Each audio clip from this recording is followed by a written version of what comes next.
Okay, so on this question, we're trying to solve, let me bring them over here. So we have 100 to the x power equals 1 over 1,000. And we're supposed to find what power x is.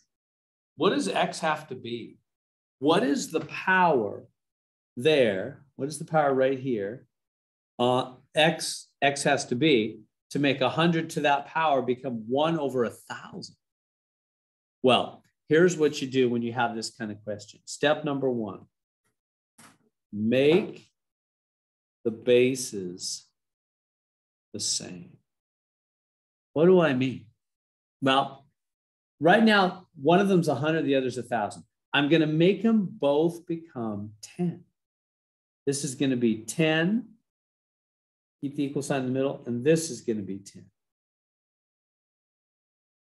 Put the wall of equality here. Okay, so what am I talking about? It's 10 to the second power, right? Isn't 10 to the second power 100? Because it's 10 times 10, right? And then the x is still there with it. You see what I've done on the left side so far?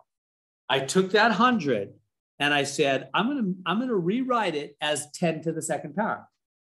Why? Because then I'm gonna do the same thing on the other side.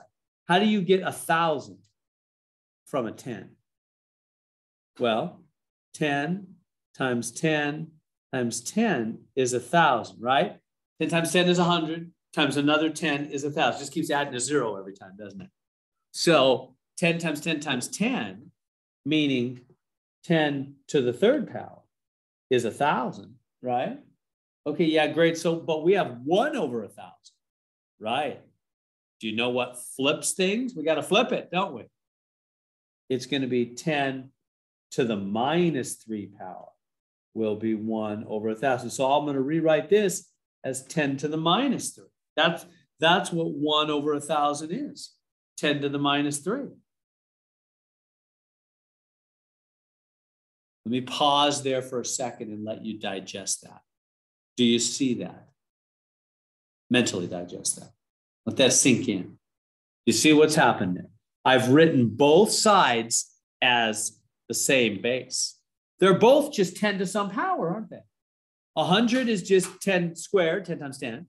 1,000 is 10 to the third power, but the 1 over 1,000 makes it 10 to the minus 3 power, because that's what flips it to the bottom.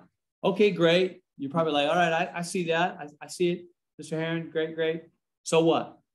Well, now, once you've done that, you're almost there.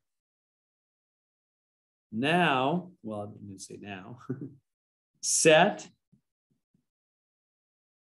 the powers equal. Set only, let's say it that way, only the powers equal. Meaning, I'm just going to grab this power and this power and say, hey, you guys must be equal. Forget about the bases. Well, how can I do that?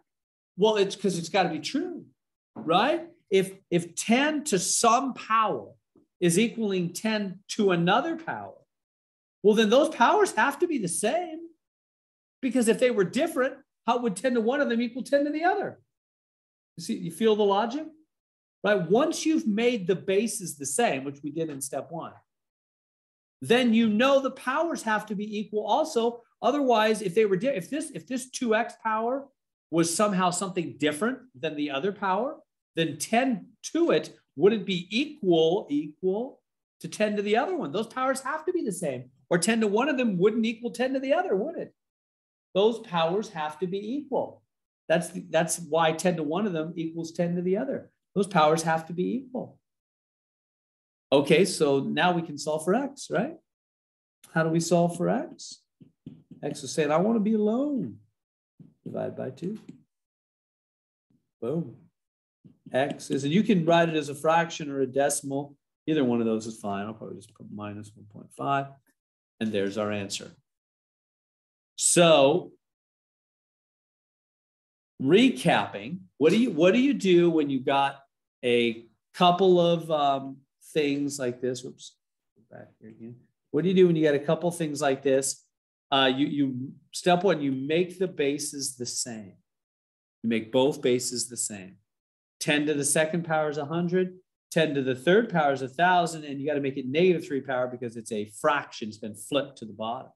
And then once you've got the bases the same, and they're equal, right? You know the powers have to be equal. The powers couldn't be different, right? If I had 10 to the 1, that's not going to equal 10 to the 2, for example, right? If the powers are different, no way those things are going to be equal. The powers have to be the same.